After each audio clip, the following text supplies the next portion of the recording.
Hermanos, buenos días. Les saludo a todos en el nombre de nuestro Señor Jesucristo.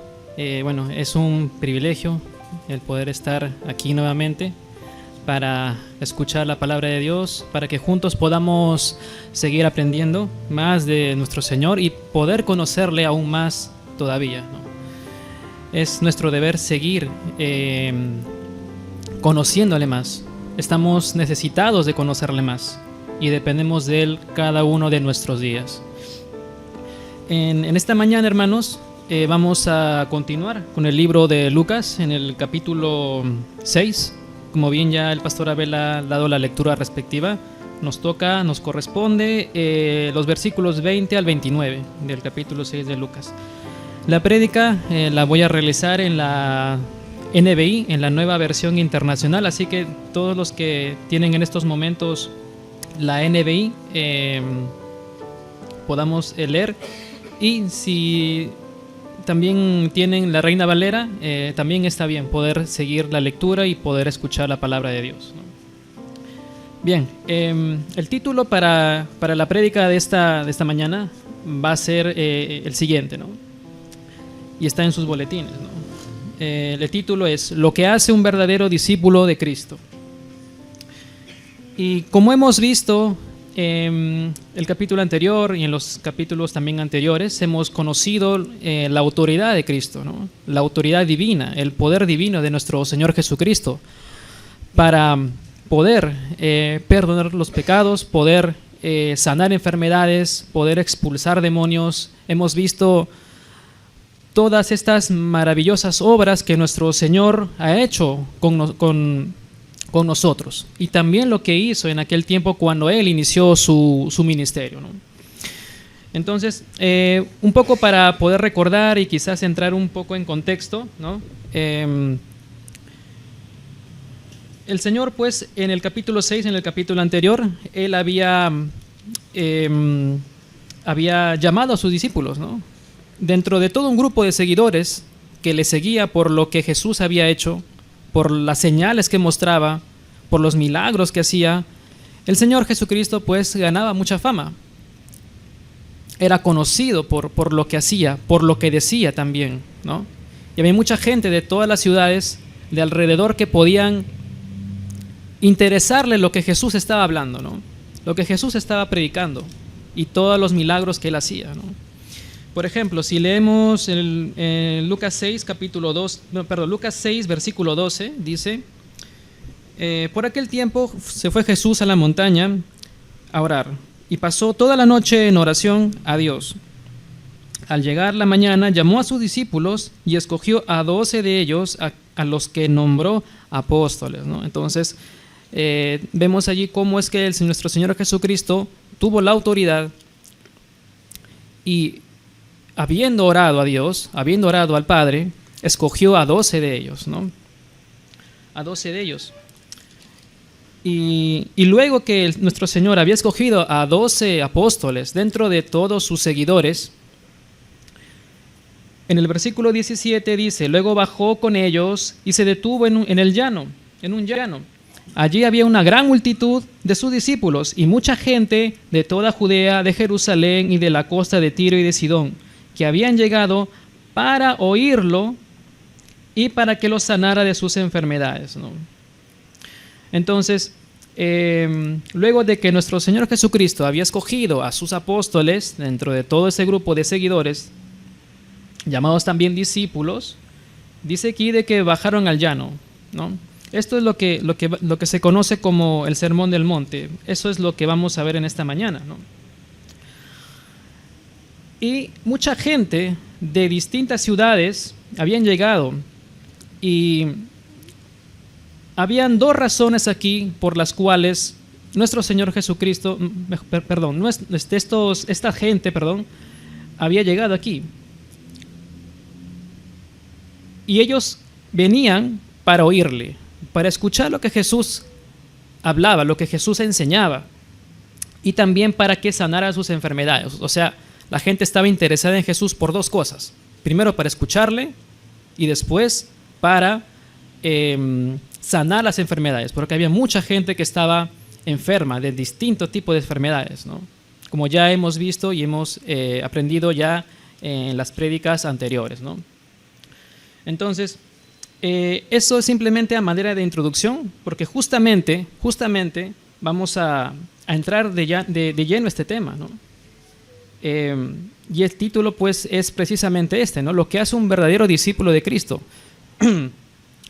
Vamos a ver lo que el Señor nos quiere enseñar en esta mañana a todos nosotros, porque nosotros somos discípulos de Jesús, hemos decidido seguir a Jesús, porque Él nos llamó primero a nosotros, no que nosotros hayamos querido buscar por nuestra propia iniciativa a Dios, sino que simplemente fue por la voluntad, por la gracia y por la misericordia del Señor que hemos sido rescatados, hemos sido perdonados y nos hemos arrepentido de nuestros pecados, ¿no?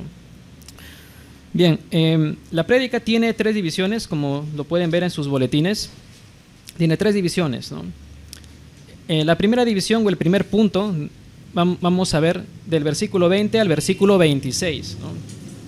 Que se conoce como las bienaventuranzas y los ayes, según lo que está descrito en nuestras respectivas Biblias, ¿no? Las bienaventuranzas y los ayes, ¿no? El primer punto de la prédica dice así: un verdadero discípulo se debe sentir dichoso por causa de Cristo, ¿no? Un verdadero discípulo se debe sentir dichoso por causa de Cristo, ¿no? ¿Cómo nos sentiríamos nosotros, hermanos, si supiéramos que Dios en este momento nos está mirando directamente, ¿no? ¿Cómo nos sentiríamos saber o percatarnos de ese pequeño detalle que a veces puede pasar desapercibido por nuestras mentes, ya que estamos haciendo muchas cosas, ¿no? Podemos tener muchos problemas, muchas dificultades, ¿no? Podemos estar haciendo muchas cosas, pero a veces quizás no nos podemos a pensar en este pequeño detalle, que Jesús, que nuestro Señor, que Dios mismo nos está mirando en estos momentos, ¿no? Que estamos aquí para aprender de Él, para escuchar su palabra.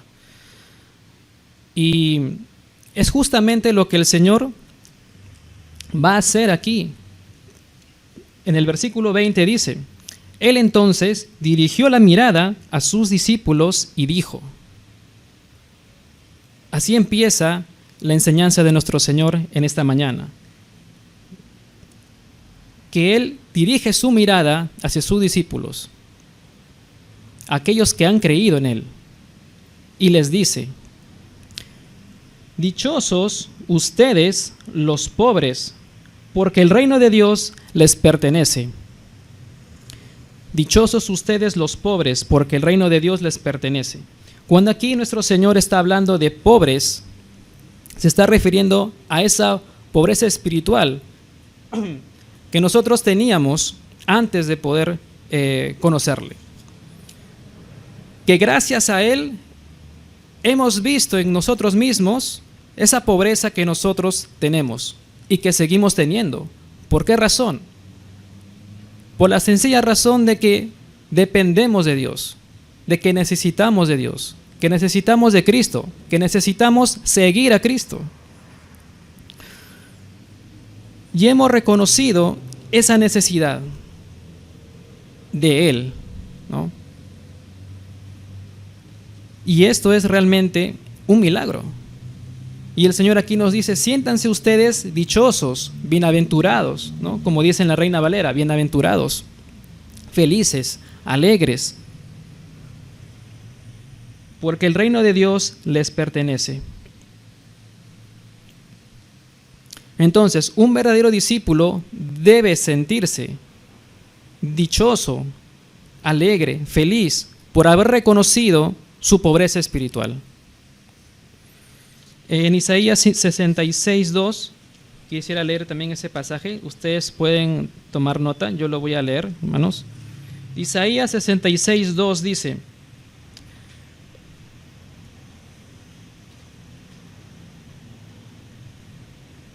aquí: fue mi mano la que hizo todas estas cosas, fue así como llegaron a existir. Yo estimo a los pobres y contritos de espíritu, a los que tiemblan ante mi palabra. Esto lo estoy leyendo en la NBI, ¿no? Entonces aquí el Señor dice, yo estimo a los pobres y contritos de espíritu, ¿no? A los que tiemblan ante mi palabra. Nosotros, cuando escuchamos la palabra de Dios, realmente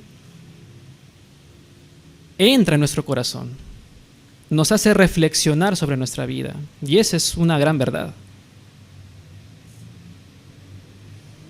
Recién cuando hemos conocido a Cristo, podemos tener ese sentir en nuestro corazón. Y reconocemos realmente que necesitamos de Él. En el versículo 21 de Lucas 7, dice también, dichosos ustedes que ahora pasan hambre, porque serán saciados, ¿no? Esta hambre que se refiere aquí nuestro Señor es un hambre de justicia. Porque nosotros como creyentes, hermanos, nosotros como creyentes, realmente podemos pasar muchas injusticias, cosas que atentan contra nuestra persona directamente, por aquellos que no son creyentes y pueden maltratarnos por causa de nuestra fe, por causa de nuestro amor a Cristo, por causa de amor a la palabra de Dios, ¿no?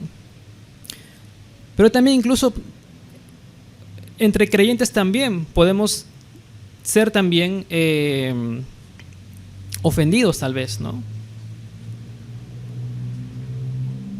Podemos quizás recibir un maltrato de algún hermano o de alguna hermana, tal vez, ¿no? Puede suceder. Puede suceder.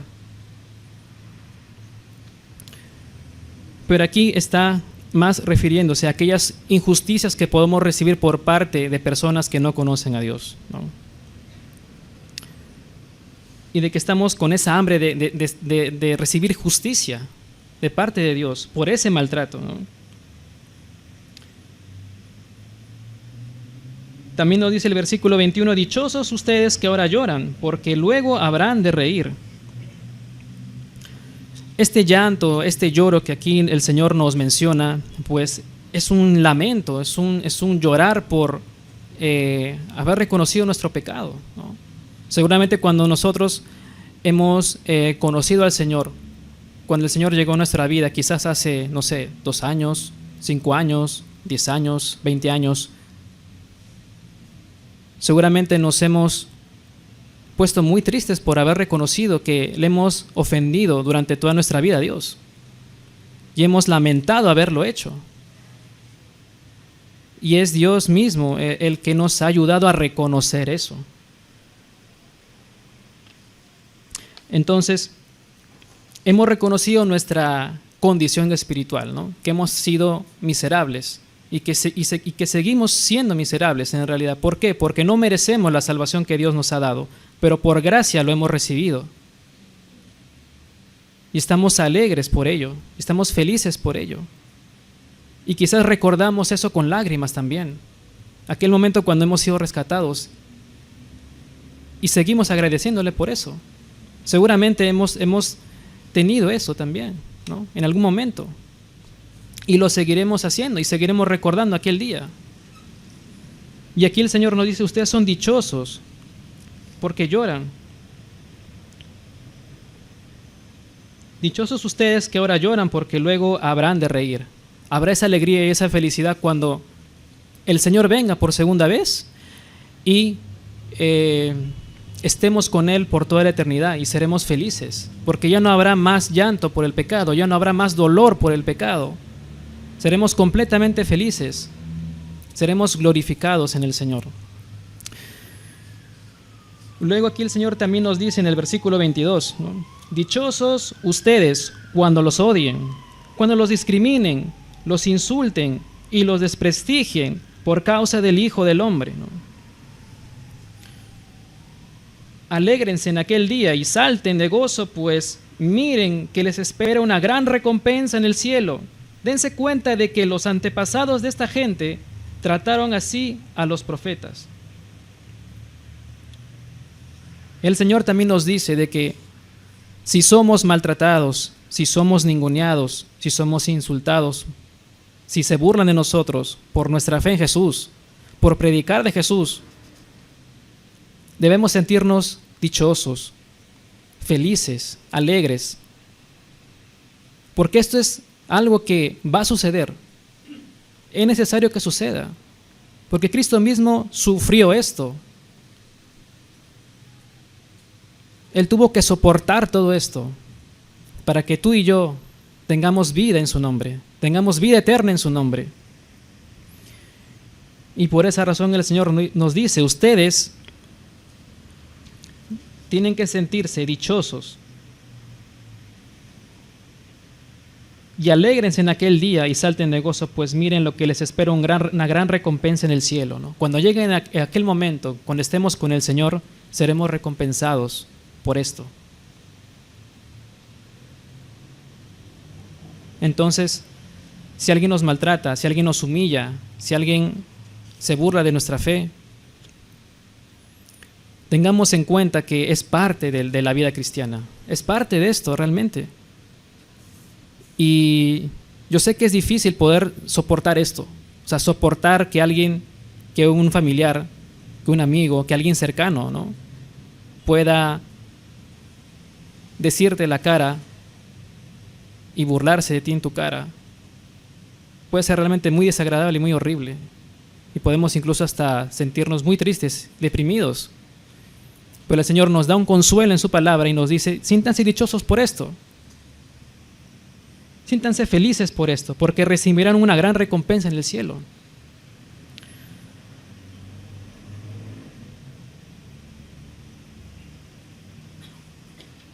Y después de esto, después de que el Señor nos dice de que somos dichosos por causa de Cristo, también el Señor va a dirigirse a otro público que está allí presente con Él. Ya hemos visto aquí las bienaventuranzas y también vamos a ver aquí los ayes, ¿no?, que es el contraste de lo que el Señor ya ha mencionado. Porque en el versículo 24 dice, pero hay de ustedes los ricos, porque ya han recibido su consuelo, ¿no? Hay un contraste porque la primera bienaventuranza que menciona aquí Lucas dice, dichosos ustedes los pobres. Pero en el 24 dice, pero ay de ustedes los ricos. Jesús hace un lamento por esta gente. Y aquí también, hermanos, es importante mencionar de que los fariseos estaban acechando a Jesús. A donde Jesús se dirigía, los fariseos estaban siguiéndole y querían atraparle con alguna mentira, atraparle con algo, buscando alguna excusa, algo para poder prenderle y para poder matarle, ¿no? Entonces los fariseos también estaban aquí presentes, ¿no? Y a todo aquel también que decía ser discípulo de Jesús, pero que en realidad solamente lo seguía por un interés personal. Porque recordemos que aquí había mucha gente, venían de todas partes. Venían para escucharle, pero también para que sanara sus enfermedades. O sea, no podemos desprendernos de esa idea de que había gente que quería simplemente ser sanada por Jesús, ¿no? Pero también había gente que seguía verdaderamente a Jesús, que quería conocer verdaderamente a Jesús, ¿no? Y en el 24 dice, pero hay de ustedes los ricos porque ya han recibido su consuelo, ¿no? Esto también está dirigido hacia los fariseos, y aquel público en general, seguidores entre comillas, por algún interés propio, ¿no? Y esto de las riquezas, pues sabemos, hermanos, que en sí mismo no es algo malo, sino es que cuando ponemos nuestra necesidad en las riquezas y creemos que realmente es una necesidad tan grande en nuestra vida por encima de Dios, es ahí cuando realmente hacemos el mal uso de esto y puede llevarnos a cometer idolatría en nuestro corazón. Sin darnos cuenta podemos llenar nuestro corazón de ese ídolo. Y a veces realmente cuando tenemos a algo más en nuestro corazón por encima de Dios, que ocupa nuestro corazón por encima de Dios, lo hacemos un ídolo, ¿no? Entonces, esta gente lo que hace es confiar más en las riquezas, en lo terrenal, el poder ser ambicioso de esto, ¿no? Y cuando logren tener todas las riquezas que puedan tener, pues van a sentirse consolados porque han logrado tener lo que han querido, ¿no? Pero su corazón está alejado de Dios. Precisamente, ¿por qué? Porque han apartado a Dios del primer lugar de su vida, ¿no? Luego aquí nos dice en el versículo 25: ay de ustedes los que ahora están saciados, porque sabrán lo que es pasar hambre.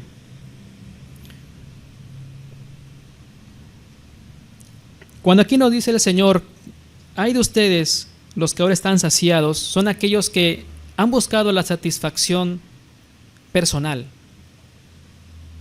Han buscado saciarse de cualquier otra cosa, ¿no? Sean necesidades materiales, físicas, logros, tal vez.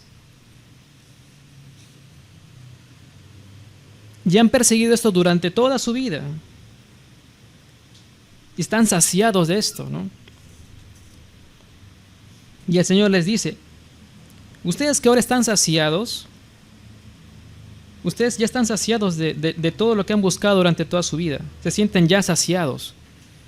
Y aquí les dice, porque sabrán lo que es pasar hambre. Es decir, cualquier persona que quiere buscar una satisfacción en su vida y cubrir sus necesidades antes que enfocarse en Dios primero, pues todo eso que han buscado durante toda su vida, pues lo van a perder en algún momento, ¿no? Va a ser temporal. O sea, no va a durar toda la vida. Porque buscan las cosas que el mundo da, que el mundo ofrece. Y eso en algún momento se va a acabar, ¿no? También nos dice aquí, ay de ustedes los que ahora ríen, porque sabrán lo que es derramar lágrimas, ¿no?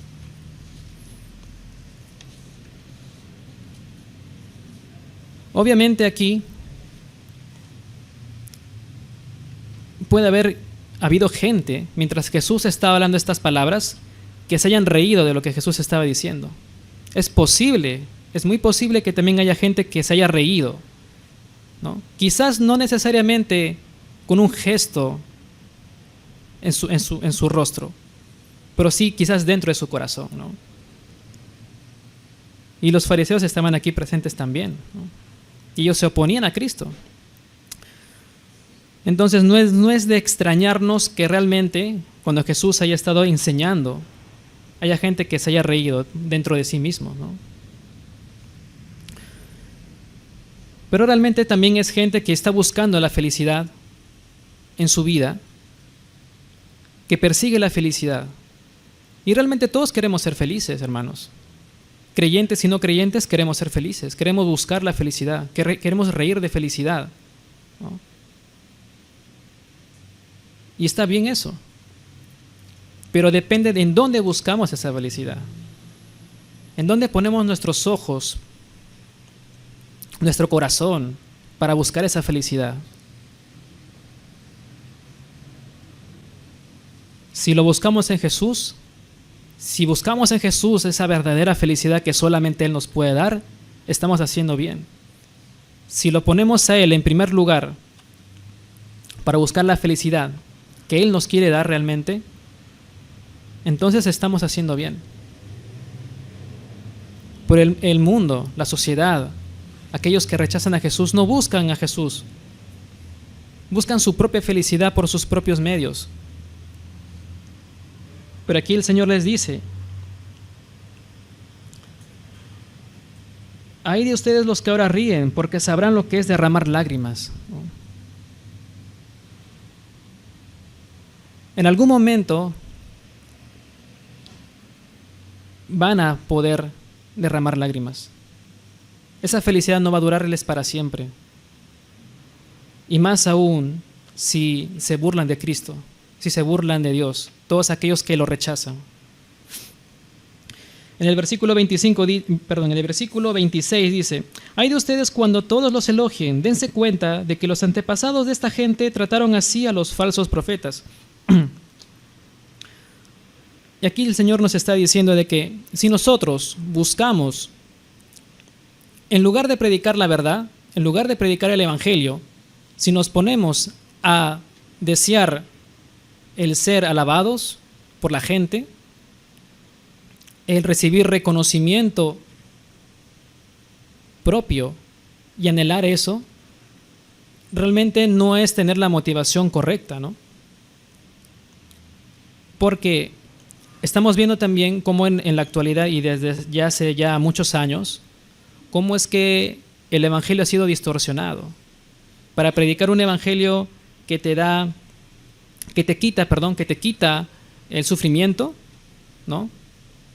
Que seguramente hemos escuchado, por ejemplo, decir: ven a Cristo y todos tus problemas se van a acabar, ven a Cristo y ya no vas a sufrir más, ven a Cristo y vas a crecer financieramente, vas a tener dinero. Entonces,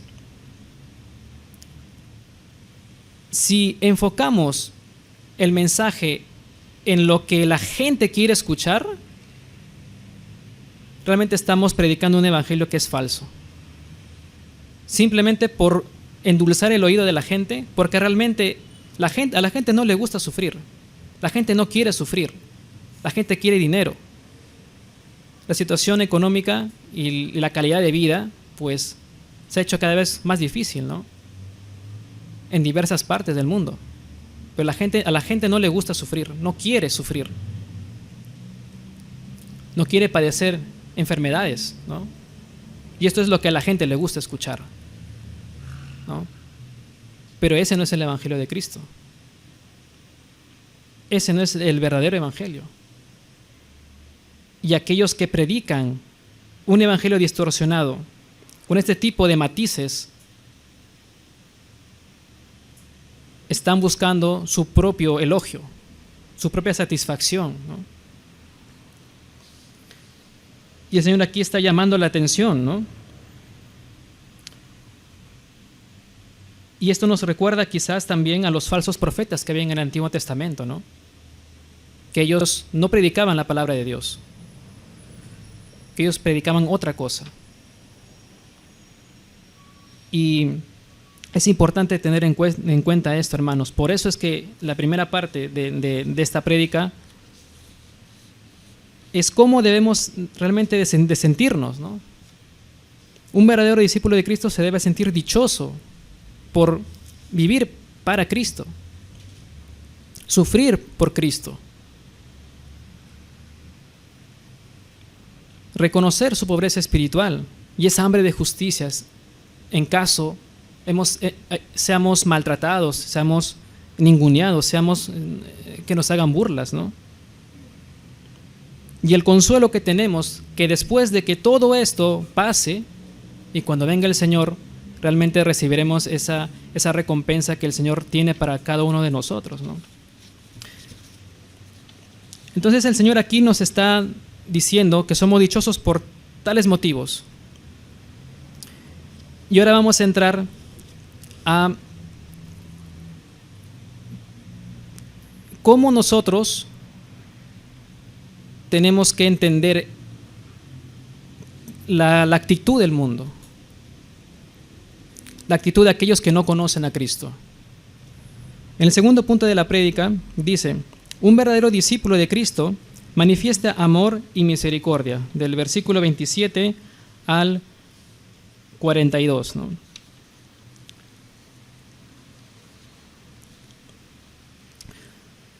Un verdadero discípulo de Cristo va a actuar con verdadero amor y no con venganza.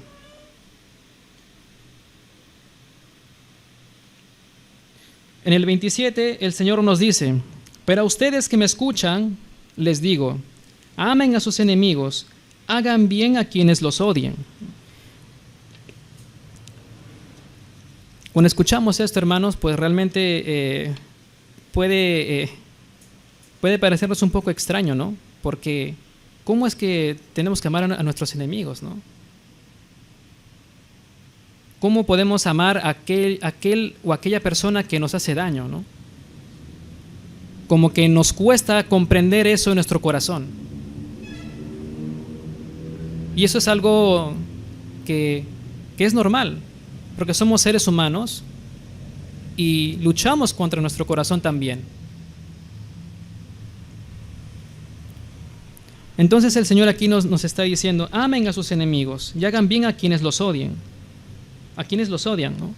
Recordemos también que en esos tiempos, hermanos, en los tiempos de nuestro Señor Jesucristo,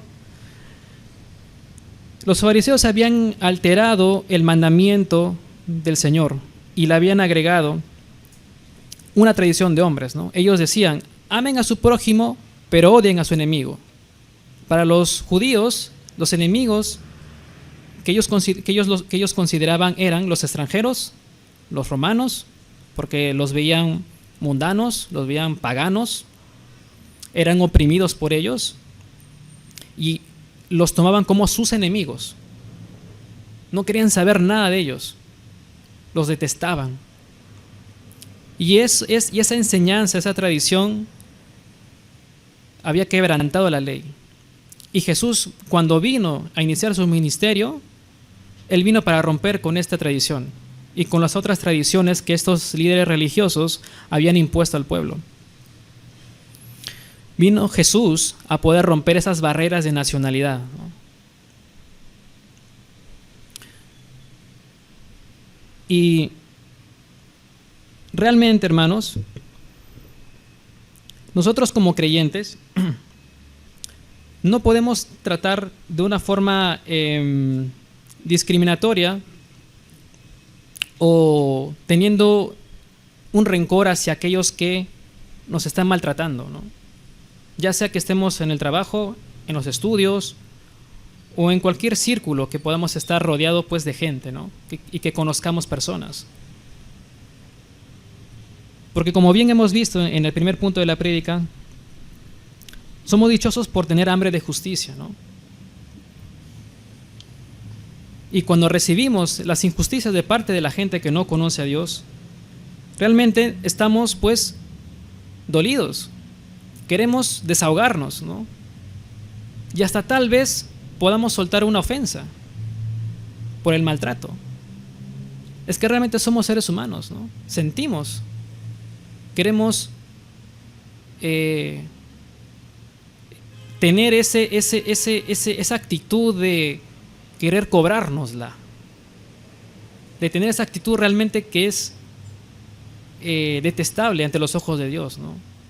Y el Señor nos está diciendo aquí cuál tiene que ser nuestra verdadera actitud como discípulos de Cristo, ¿no?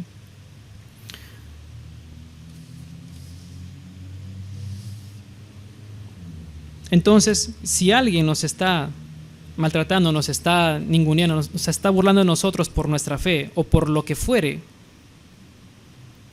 sea creyente o no creyente, debemos de tener una actitud de amor, de verdadero amor, y no con una actitud de venganza, ¿no? No con una actitud de venganza, ¿no? Si por ejemplo leemos el libro de Levítico, quiero leer un momento el libro de Levítico.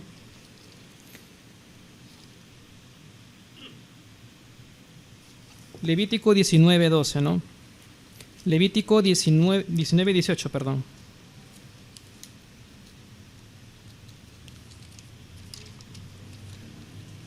Levítico 19:18 dice, aquí está. Dice: no seas vengativo con tu prójimo, ni le guardes rencor. Ama a tu prójimo como a ti mismo. Yo soy el Señor. Lo he leído en la Nueva Versión Internacional. Dice así: no seas vengativo con tu prójimo, ni le guardes rencor. Ama a tu prójimo como a ti mismo. Yo soy el Señor, ¿no? Pero ¿qué es lo que hicieron los fariseos? Distorsionaron la ley y agregaron esto de que odien a sus enemigos.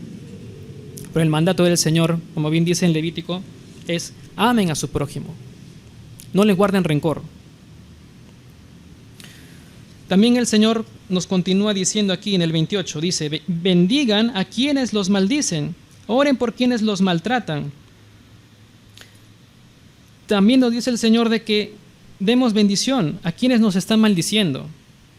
Y aún más nos pide que oremos por aquellos que nos están calumniando, por aquellos que están hablando mal de nosotros a nuestras espaldas, aquellos que están mintiendo sobre nosotros.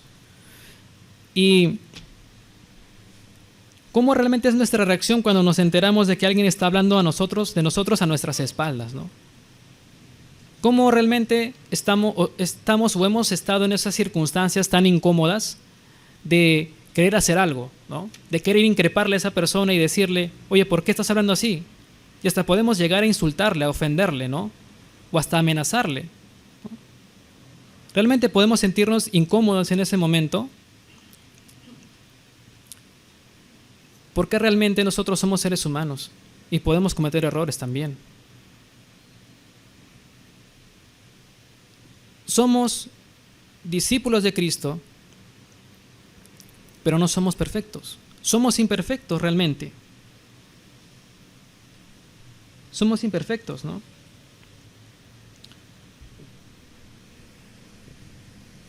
Tan solo pensemos en el apóstol Pedro, por ejemplo. El apóstol Pedro fue llamado discípulo, fue llamado apóstol por Jesús. Y sabemos el carácter temperamental de Pedro. Sabemos cómo Pedro en ciertas circunstancias era bastante impulsivo, bastante vehemente, ¿no? Pero Pedro no era alguien perfecto. Tenía también sus fallas, tenía también sus errores, pero no por ello dejó de ser discípulo de Cristo. No por ello dejó de ser un verdadero discípulo de Cristo. Y esa es nuestra realidad, hermanos. Esa es nuestra realidad. Somos como Pedro. Podemos actuar como Pedro. Y el Señor también corrigió a Pedro cuando lo tuvo que corregir, cuando le tuvo que enseñar. Pedro fue también misericordioso, ¿no? Porque cuando, por ejemplo, en Hechos 4, ¿no? En el libro de Hechos 4, ahí está la narración de que Pedro sanó por el poder de Dios a un paralítico, ¿no? Y también recordemos la escena de Pedro con Cornelio. Había allí una barrera que Pedro tenía todavía en su mente, ¿no? Y Cornelio era un extranjero, era un romano, ¿no? Y los judíos, sabemos cómo eran los judíos, que tenían la barrera entre su nación y las otras naciones, ¿no? Pero Dios le enseñó a Pedro que ya no habían estas barreras, estas divisiones al momento de predicar la salvación de Dios. Y Pedro entendió esto, ¿no? Y amó, en este caso, aquel que en teoría era su enemigo, era enemigo de él, ¿no? Entonces, tenemos allí la narración de Pedro, la historia de Pedro, de cómo Pedro cambió su forma de pensar y cómo Cristo le enseñó esta barrera que él tenía que cruzar y enseñar y abrir el evangelio a los gentiles a través de la predicación a Cornelio, ¿no? Entonces, tenemos ahí un ejemplo de cómo no debemos de actuar con venganza hacia nuestros enemigos, a quienes consideramos enemigos, ¿no? Luego vamos a ver también cómo es que un verdadero discípulo de Cristo es misericordioso, ¿no? Del versículo 37, 38, ¿no? No juzguen y no se les juzgará, no condenen y no se les condenará, perdonen y se les perdonará, den y se les dará, se les echará en el regazo una medida llena, apretada, sacudida y desbordante, porque con la medida que midan a otros se les medirá a ustedes, ¿no? Entonces, ¿cuántas veces en estas circunstancias tan incómodas para nosotros hemos juzgado a alguien, ¿no? Cuando le hemos predicado a alguien de Jesús y esta persona no ha reaccionado bien y quizás muy probablemente esta persona que hemos evangelizado nos haya dicho gracias, pero creo que por ahora no está en mis planes creer en Jesús, ¿no? Yo creo que estoy bien ahí, yo siento que soy una buena persona, no le estoy fallando a nadie, trato de ser una persona correcta, ¿no? Y ahí voy con mi vida, ¿no? Pero creo que no siento ese interés, ese deseo de seguir a tu Dios, ¿no? Y cuando escuchamos eso, o cuando tenemos ese deseo de predicar justamente a una persona en particular, porque queremos que cambie su vida, ¿no? Que conozca a Cristo, y escuchamos tales palabras, podemos reaccionar mal, ¿no? Y podemos incluso hasta llenarnos de esa sensación de querer decirle, pucha, si no te arrepientes vas a ir al infierno, te vas a quemar allí. Y realmente podemos quizás tener esa reacción con nuestras palabras, ¿no? Y en lugar de atraer a esa persona hacia Cristo, lo que estamos haciendo es que nos miren mal, que nos desprecien y que creen que Jesucristo es malo. Estaríamos generando una reacción inversa a la que deseamos, simplemente porque hemos sido imprudentes al momento de predicarle y la reacción que tenemos cuando somos rechazados por las demás personas, ¿no? Entonces, ¿cuál es la actitud que debemos tener aquí? Si juzgamos, no estamos siendo misericordiosos. Si juzgamos, no estamos mostrando ese amor hacia aquellos que nos pueden rechazar. Entonces estamos viendo cómo realmente Jesús nos está como atacando nuestro orgullo, para que le bajemos ese orgullo, para que realmente veamos la importancia de cómo tenemos que actuar. Y son circunstancias pues muy incómodas, ¿no? Pero entonces el Señor nos dice, no juzguen y no se les juzgará, ¿no? No condenen y no se les condenará. Esto está muy relacionado con ello, cómo reaccionamos ante tales situaciones, ¿no? Perdonen y se les perdonará. Obviamente aquí estamos viendo pues cómo tiene que ser nuestra actitud de tener misericordia en esas circunstancias con aquellas personas realmente que están rechazando a Jesús o que nos están maltratando incluso, ¿no? Por alguna causa, ¿no? También de versículo 39 al 42, un verdadero discípulo de Cristo se examina a sí mismo antes de poder hacer una evaluación de otros, antes de mirar a otros y querer criticar a otros, ¿no? O de juzgar a otros, ¿no? Porque el Señor dice, ¿no? También les contó esta parábola: ¿acaso puede un ciego guiar a otro ciego? ¿No caerán ambos en el hoyo? El discípulo no está por encima de su maestro, pero todo el que haya completado su aprendizaje, a lo sumo llega al nivel de su maestro. ¿Por qué te fijas en la astilla que tiene tu hermano en el ojo y no le das importancia a la viga que tienes en el tuyo? ¿Cómo puedes decirle a tu hermano, hermano, déjame sacarte la astilla del ojo, cuando tú mismo no te das cuenta de la viga en el tuyo? Hipócrita, saca primero la viga de tu propio ojo y entonces verás con claridad para sacar la astilla del ojo de tu hermano. Si un discípulo de Cristo está queriendo juzgar a otros, está queriendo criticar a otro, a su hermano, sin haberse hecho una autoevaluación o una autoexaminación, y piensa corregir a otro, entonces no está calificado para guiar al hermano, no está calificado para eso, porque lo va a calificar en vacío. O sea, no tiene sentido hacer esto. ¿Por qué? Porque los dos, dice aquí el texto, van a caer en el hoyo, los dos están tropezando. Inevitablemente los dos van a tropezar y van a caer.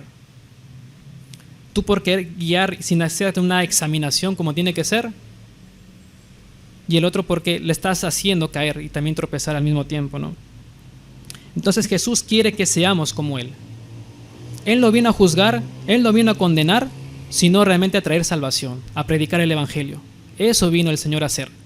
Y Él quiere que seamos como Él, que actuemos como Él, que pensemos como Él, que seamos amorosos y misericordiosos con aquellos que nos están rechazando, porque Él también mostró amor y misericordia por aquellos que le rechazaron, como por ejemplo los fariseos.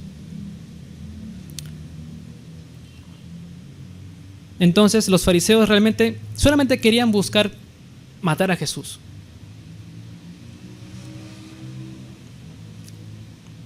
Entonces vemos cómo es que realmente el Señor nos dice que debemos de poder también examinarnos a nosotros mismos, ¿no?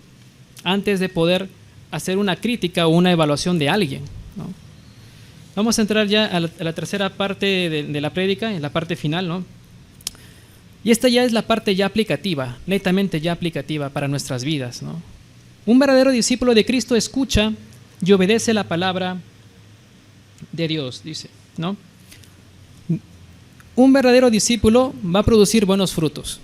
Del 43 al 45 dice: ningún árbol bueno da fruto malo, tampoco da buen fruto el árbol malo. A cada árbol se le reconoce por su propio fruto.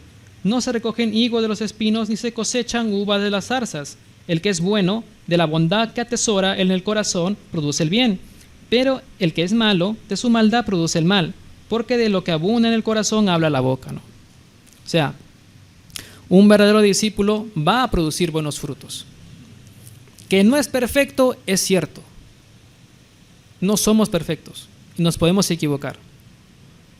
Pero el hecho que estemos en ese continuo aprendizaje y luchando contra nuestro corazón, el Señor nos va a ayudar a mostrar buenos frutos. Y es que realmente cada árbol da el tipo de fruto para el cual fue creado, ¿no? Y el Señor nos ha dado la salvación, nos ha hecho nacer de nuevo para dar buenos frutos, ¿no? Y lo vamos a hacer.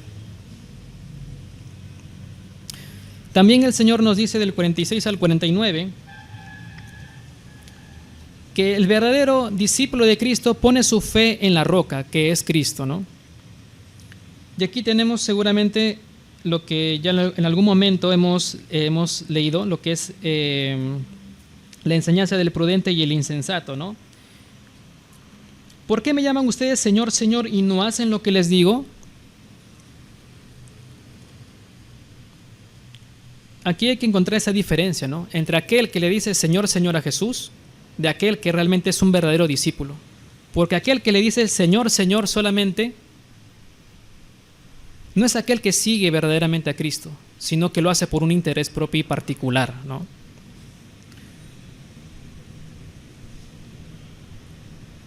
Voy a decirles a quién se parece todo el que viene a mí y oye mis palabras y las pone en práctica. Y es que un verdadero discípulo de Cristo escucha, pero también obedece. Y el Señor aquí dice: se parece a un hombre que al construir una casa cavó bien hondo y puso el cimiento sobre la roca, de manera que cuando vino una inundación, el torrente azotó aquella casa, pero no pudo ni siquiera hacerla tambalear porque estaba bien construida, ¿no? Aquel que tiene su cimiento puesto en Cristo, por más que vengan las tempestades, los problemas o las dificultades, va a estar bien firme en la roca, que es Cristo Jesús. Pero aquel que solamente oye mis palabras, dice aquí, pero el que oye mis palabras y no las pone en práctica, se parece a un hombre que construyó una casa sobre tierra y sin cimientos. Tan pronto como la azotó el torrente, la casa se derrumbó y el desastre fue terrible, ¿no? Entonces, vemos cómo es el final entre un tipo de persona y el otro tipo de persona. Aquel que sigue a Cristo verdaderamente, que muestra frutos, que muestra una vida transformada, con aquel que no sigue a Cristo, o que supuestamente cree seguirle, pero que en realidad no lo está siguiendo realmente. Y el desenlace final es diferente para uno y para el otro. El que sigue a Cristo va a estar firme, siempre va a estar firme, pero el otro, cuando llegue el desastre, pues será esa casa construida como una ruina, quedará en ruinas, ¿no? Así es la vida de aquel que no conoce a Cristo, ¿no? Por eso es que justamente los ayes que el Señor está mencionando en la primera parte que hemos visto, realmente muestran cómo es que el verdadero seguidor de Cristo va a terminar. Va a terminar con Cristo en la eternidad. Y aquel que no siga a Cristo verdaderamente, genuinamente, va a terminar mal, lamentablemente. Pero es nuestro deber como discípulos de Cristo, como verdaderos discípulos de Cristo, el poder ayudar a aquellos que no conocen a Cristo,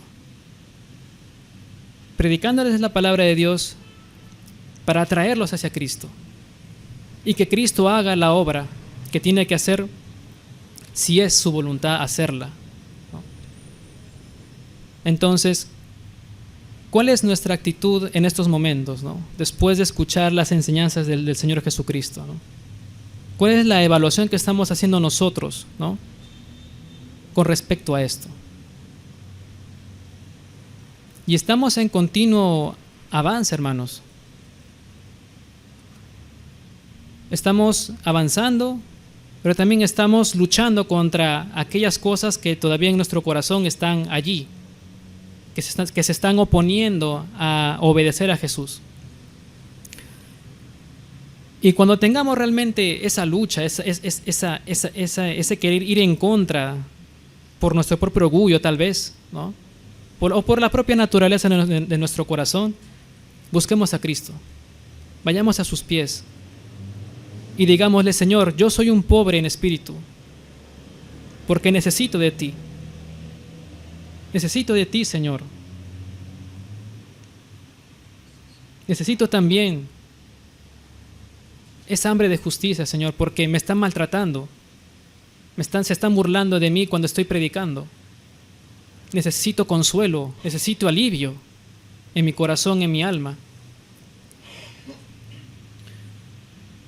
Entonces, todo lo que hemos visto está totalmente interconectado.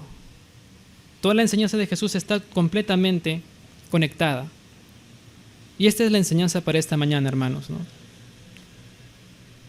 Es importante que podamos reflexionar y podamos seguir anhelando más conocer a Jesús en nuestro día a día, y que siempre podamos depender de Él, ¿no? En humildad poder reconocer nuestros errores, nuestras fallas, y pidámosle a Él realmente que nos ayude y nos siga direccionando para ser más como Él, hasta el día que Él venga o hasta que Él ya decida llevarnos a su presencia, ¿no? Vamos a finalizar con una oración, hermanos. Amado Dios, te damos las gracias en esta mañana por enseñarnos tu palabra, por ayudarnos a comprender más esto, Señor, para no dejarlo desapercibido, Señor, sino que nos lleve a reflexionar sobre cómo estamos llevando nuestra vida, sobre cómo estamos llevando nuestras luchas, porque tenemos, Señor, también una lucha contra nuestro propio corazón, Señor. Ayúdanos, Padre, a poder necesitar de ti, Señor, cada día, a depender de ti cada día, y que siempre pongas en nuestro anhelo, en nuestro corazón, el anhelo de seguirte, Señor, hasta el fin, de perseverar hasta el fin. Te agradecemos por todo lo que has hecho por nosotros, por la salvación que nos has dado, Padre. En el nombre de Cristo Jesús. Amén.